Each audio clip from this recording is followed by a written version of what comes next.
So, what do you do when you have a surgeon and a nurse and they get together and they have this heart of compassion to be the hands and feet of Jesus?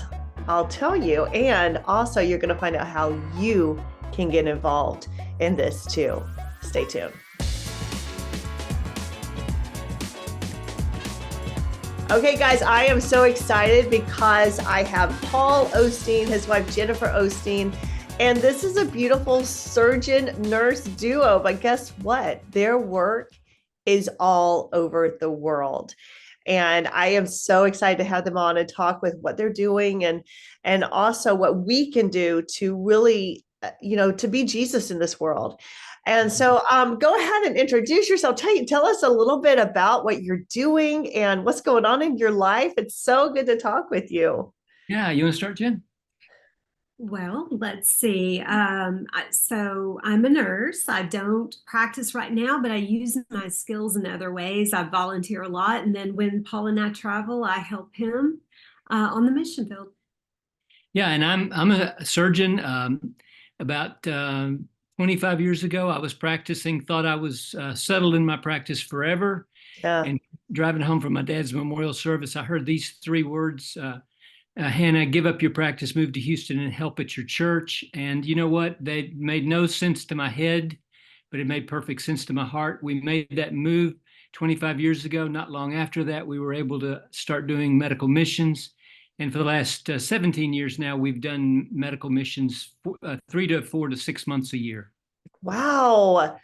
That is so beautiful. I need to camp out on this a little bit, Paul, because I remember hearing Joel share that story about how you just up and left practice and everything and decided to help out in the church. And I think the first step of any work that we do for the kingdom of God always begins with obedience. Absolutely.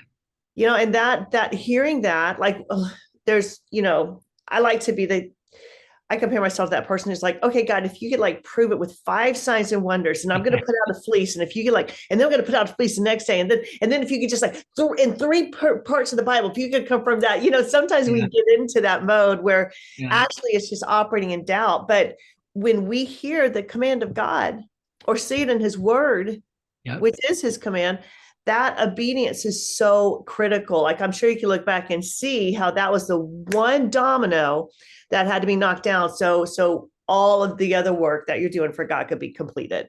Yeah. My dad used to say, the Christian life is really all about listening for the voice of Jesus and doing whatever He tells you to do. I like the way I heard one pastor say it. He said, how can we follow a God we cannot hear? And Jesus said, all my sheep know my voice. So I think, Hannah, what you say is critical, is just to keep your listening ear open. And, God hadn't spoken to me like that but 1 or 2 times in my life. But when He speaks, it's unmistakable.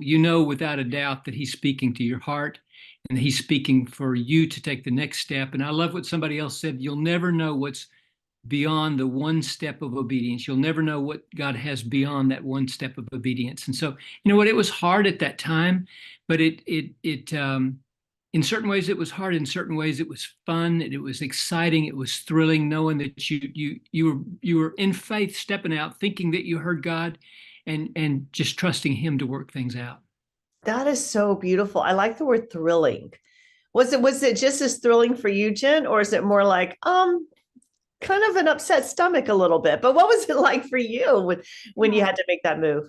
Yeah, I think it was both. We're fortunate that when God spoke to Paul, I felt that same impression. Wow.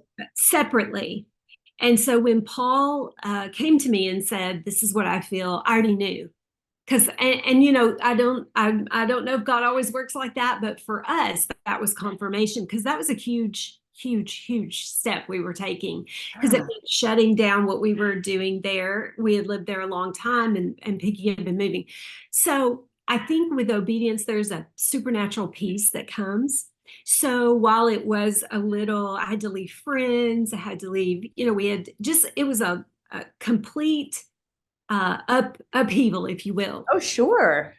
So there were hard parts to it, but we had that supernatural peace inside. And that, I think that is when things get a little crazy on the outside, I used to say, I know that I know what he told me. So I'm just going to stick with that until he tells me something different. And when we first moved to Houston, it wasn't all butterflies, and it wasn't easy for a while, actually, because we were a little in limbo. It's like, okay, God told us to come, but what are we coming for? What are we coming to do? Right. We didn't have all those answers. So sometimes stepping out in faith, I only know A. I don't know B, C. I don't know where it's going. I only know the first step. And I love what you said. You said it was a domino effect to where we are now. Well, that's taken 25 years, but you're exactly right. I look back and I think, oh, if we had never taken that first step, we wouldn't be where we are now. So, Oh, it's kind of like Abraham. Like, I want you to go. All right, go where? No, just go. Like, Exactly. God, if you could just fill in a blank or two, that'd be really nice. But he's not obligated to, Nope. right? Because then if we could see all the way down, I mean, he says we can call the vision, but we can't always see it, in the natural realm. And so that step of faith, he's doing that for not just to reveal what he wants to bring about through our obedience, but also to work with us to build our faith. So I think it's that initial step where you don't have to have all of everything lined up, and it doesn't have to make sense, and you don't have to see where you're going. You say, okay, I'll take this next step. And then all of a sudden you hold your breath, you jump, and he's right there. Always. Always. Always. So what has it been like? Like, how did that form clarity, like your mission into the medical field? Like, how did you, because I feel like, here you are as a surgeon, nurse, like practicing medicine and serving in the church. And all of a sudden you find this beautiful place to marry these two callings on your life. How did that start to take form? Well, I'll be honest with you, Hannah. It was several years that I just helped in the transition from my dad to Joel. Joel was learning to minister, and I was able to kind of head up all the ministries and keep things kind of secure and stable at the church. And so And you had to be there to be the butt of all of his jokes too. Absolutely. I mean, we have to understand that's a real calling as well. Exactly. So anyway, but I get him back. Trust me. When I have the opportunity. I'm sure. But I lost my train of thought. But you were there helping like the transition and helping everything, him as pastor and all of that for the first few years. Yeah, and we had this explosive growth. I'm telling you, the church went from 6,000 to 20, 30, 40,000 people when Joel took over. So it was an amazing thing to watch God work and see so many people come to Jesus and so many people get helped. But during that time, I'd always kept up my licensure and my board certification and all my CMEs and all that, thinking, I tell everybody, it's like I laid my Isaac on the altar because I love surgery. But you know what? God gave it back to me a few years later. And when I found out that I was still very, very able to do surgery, it was like, Hannah, it's like I'd never left a day.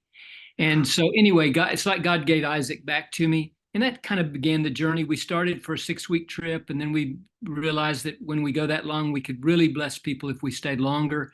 And then we stayed up to 4 to 5 to 6 months. So, wow. So tell me what that was like the trips. And so for anyone who's watching or listening, talk about those medical missions.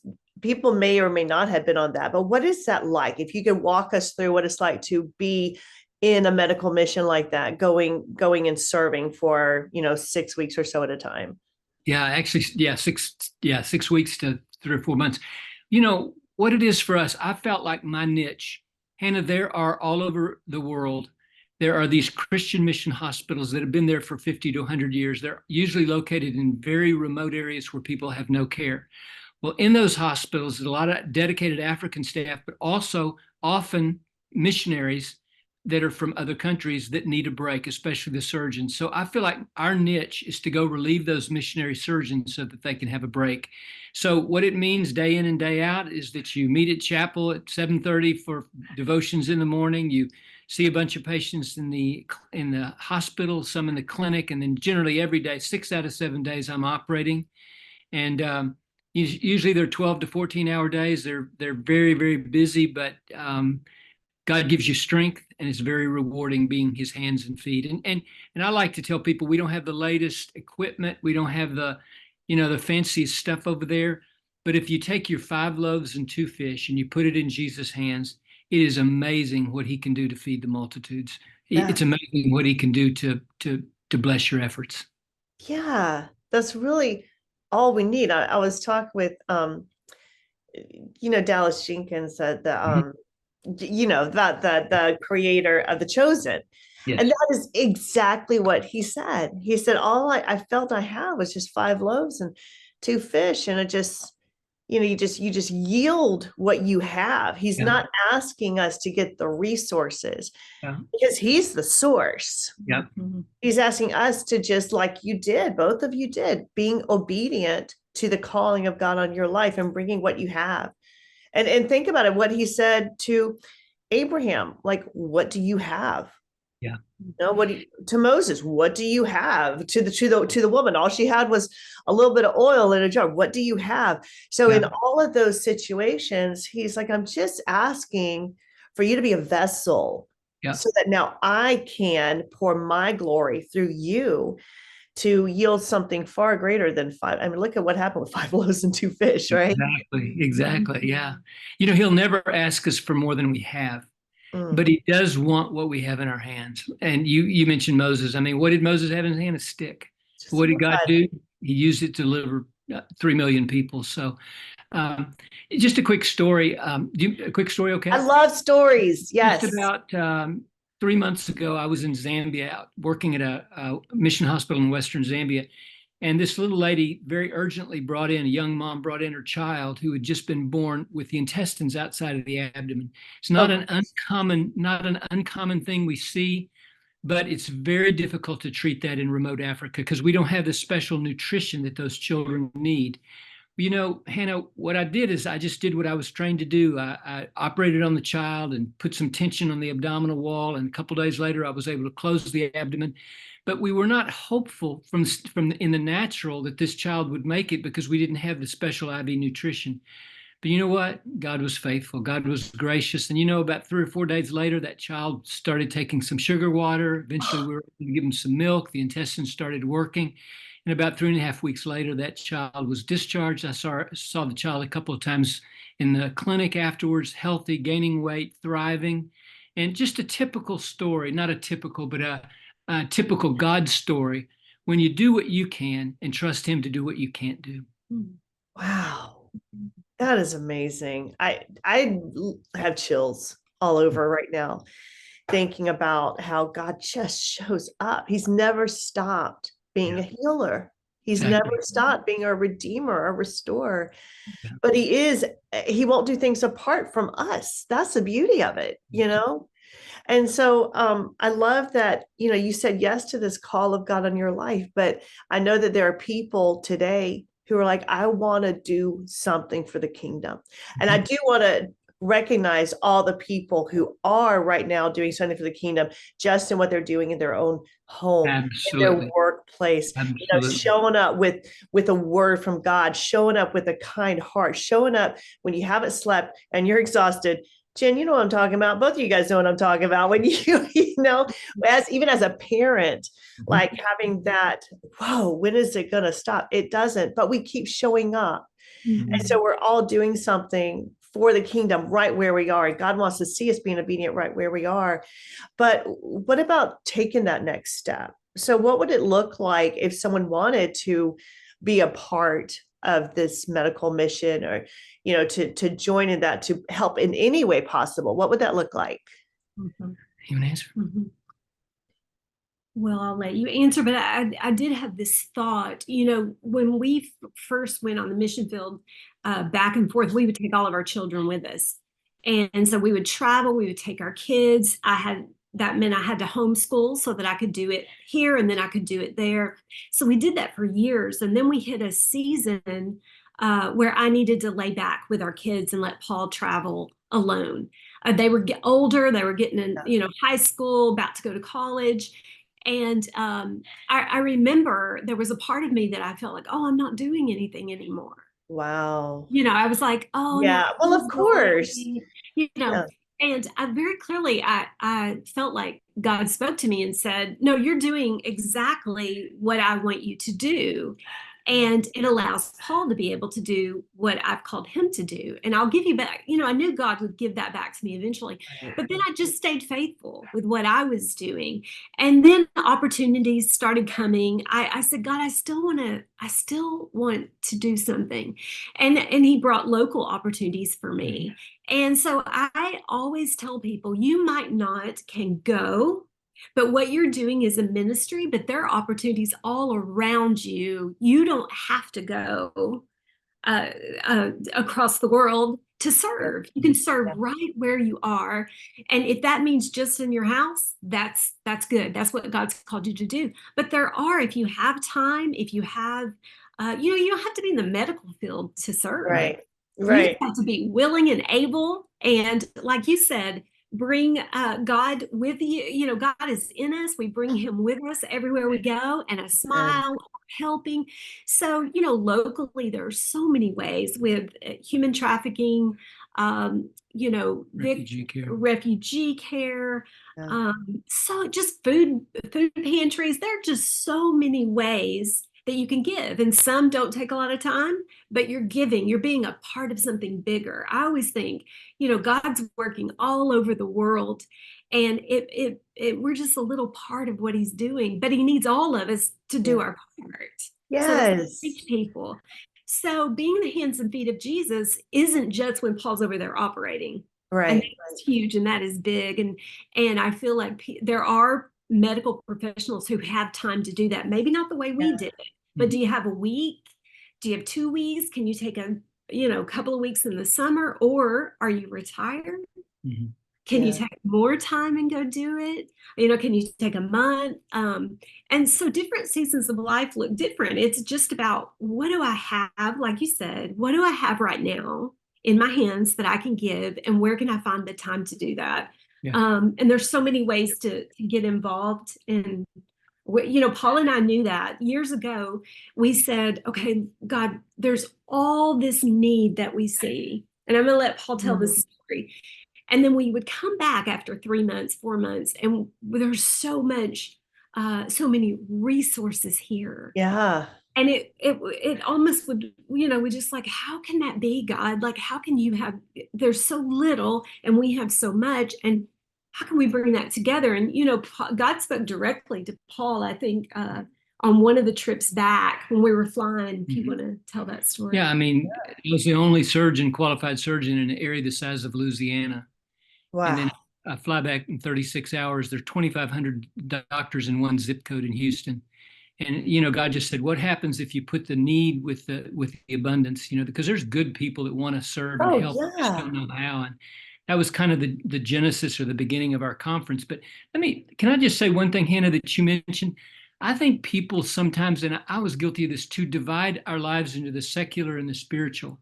I don't think 100%. I know exactly what you're talking about. Yeah. Yeah. I was just as much a minister when I practiced surgery here in the U.S. That I was doing what God called me to do. Jen was just as much before we went schooling our kids and being a mom. That's a calling. Yeah. So I just think you have to be faithful with whatever God's put in front of you, and do it well, whether it's your job, like you said, showing up with a good attitude, not gossiping, doing your best, doing it with excellence.